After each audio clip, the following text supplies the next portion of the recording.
Welcome to ரிபாஸ் kitchen. இது வரைக்கும் நீங்கள் ரிபாஸ் கிச்சனை சப்ஸ்கிரைப் பண்ணலையா? அப்போ மறக்காம உடனே சப்ஸ்கிரைப் பண்ணிக்கோங்க. கூடவே இருக்க பெல் ஐகானை கிளிக் பண்ணிக்கோங்க. அப்போ தான் நம்ம சேனலில் வர அப்டேட் உங்களே உடனுக்குடன் வந்து சேரும். இன்றைக்கி நம்ம என்ன பார்க்க போகிறோன்னா, ரொம்ப கிறிஸ்பியான டீ கடையில் ரொம்ப ஸ்பெஷலாகவே கிடைக்கக்கூடிய ஆனியன் போண்டா. ரொம்ப கிறிஸ்பியாக ரொம்ப டேஸ்டியாக எவ்வளோ ஈஸியாக செய்யலான்னு பார்க்கலாம் வாங்க. இதுக்கு தேவையான பொருட்கள் என்னன்னு பார்த்துடலாம். இப்போ ஒரு மிக்சிங் பவுலில் 2 வெங்காயம், பெரிய வெங்காயம் ஸ்லைஸ் பண்ணி வச்சுருக்கேன்.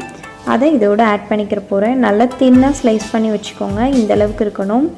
நீங்கள் வெங்காயம் பவுலில் சேர்த்ததுக்கப்புறமா லைட்டாக அதை உதுத்து விட்டுக்கோங்க.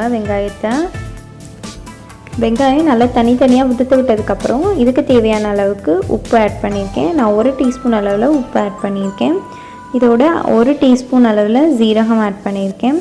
ஒரு பெரிய பச்சை மிளகாய் ஸ்லைஸ் பண்ணி வச்சுருக்கதை ஆட் பண்ணியிருக்கேன். கொஞ்சமாக கருவேப்பிலை, கொஞ்சமாக மல்லிச்செடி, 1 டேபிள் ஸ்பூன் அளவில் ரெட் சில்லி பவுடர் ஆட் பண்ணியிருக்கேன்.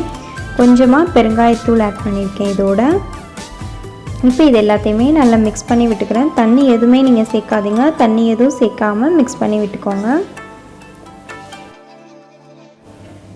வெங்காயத்துலேயே ஆல்ரெடி தண்ணி விடும். அதனால் நம்ம தண்ணி எதுவும் சேர்க்காமல் ஃபஸ்ட்டு மிக்ஸ் பண்ணி விட்டதுக்கப்புறமா இதோட 2 டேபிள் ஸ்பூன் அளவில் அரிசி மாவு, 1/4 டீஸ்பூன் கார்ன்ஃப்ளவர் ஆட் பண்ணியிருக்கேன். 4 டேபிள் கடலை மாவு ஆட் பண்ணிவிட்டு நல்லா மிக்ஸ் பண்ணி விட்டுக்கிறேன். இப்போவுமே நம்ம தண்ணி சேர்க்கக்கூடாது. நம்மளுக்கு எந்த அளவுக்கு தண்ணி தேவைன்னு பார்த்துட்டு அதுக்கப்புறம் தான் தண்ணி சேர்க்கணும்.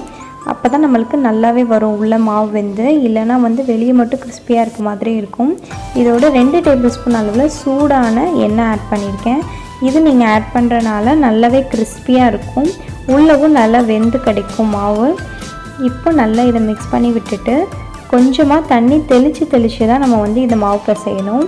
அதனால் 2 டேபிள் ஸ்பூன் அளவில் தண்ணி ஆட் பண்ணிவிட்டு நான் இதை நல்லா மிக்ஸ் பண்ணி விட்டுக்கிறேன். நம்மளுக்கு நல்ல மாவு பால் பதத்துக்கு உருட்டை வருதான்னு பாருங்கள். அந்தளவுக்கு இருந்தால் கரெக்டான கன்சிஸ்டன்சியில் இருக்குன்னு அர்த்தம். இப்போ இதை எல்லாத்தையுமே நல்லா மிக்ஸ் பண்ணி விட்டுக்கிறேன். மிக்ஸ் பண்ணி விட்டுட்டு நீங்கள் இந்த மாதிரி மாவு பிடிச்சி பார்த்திங்கன்னா தெரியும். நல்லா பால் ஷேப்பில் உருட்டை வரணும். இந்தளவு இருந்தால் கரெக்டான பதத்தில் இருக்குன்னு அர்த்தம். இப்போ நம்ம எல்லா மாவையுமே ஒரு பிளேட்டுக்கு நல்ல பால் ஷேப்பில் உருட்டி எடுத்து வச்சுக்கோங்க ஃபஸ்ட்டே. அப்போ தான் ஆயில் நல்லா சூடாக இருக்கும் போது போட்டு எடுக்கிறதுக்கு கரெக்டாக இருக்கும்.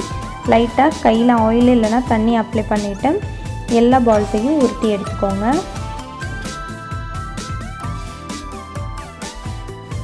நம்ம பால் ப்ரிப்பேர் பண்ணி வச்சிட்ருக்க இந்த டைமில் ஆயில் சூடு பண்ணிடலாம். ஒரு பேனில் ஆயில் சூடு பண்ணி வச்சுக்கோங்க. ஆயில் நல்லா சூடாக இருக்கணும்.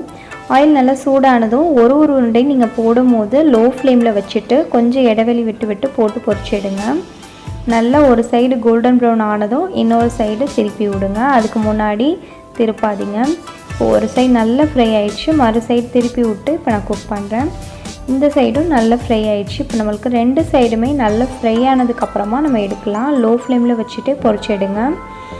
ரொம்ப கிறிஸ்பியான ஆனியன் போண்டா நம்மளுக்கு இப்போ ரெடி ஆயிடுச்சு. பார்க்குறதுக்கே எவ்வளோ எம்மையாக இருக்கலாம்.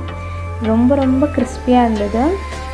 இப்போ நம்மளுக்கு ஆனியன் போண்டா ரெடி ஆயிடுச்சு. இதே மாதிரி மீத உள்ள உருண்டைகளையும் போட்டு பொரிச்சு எடுத்திருக்கேன்.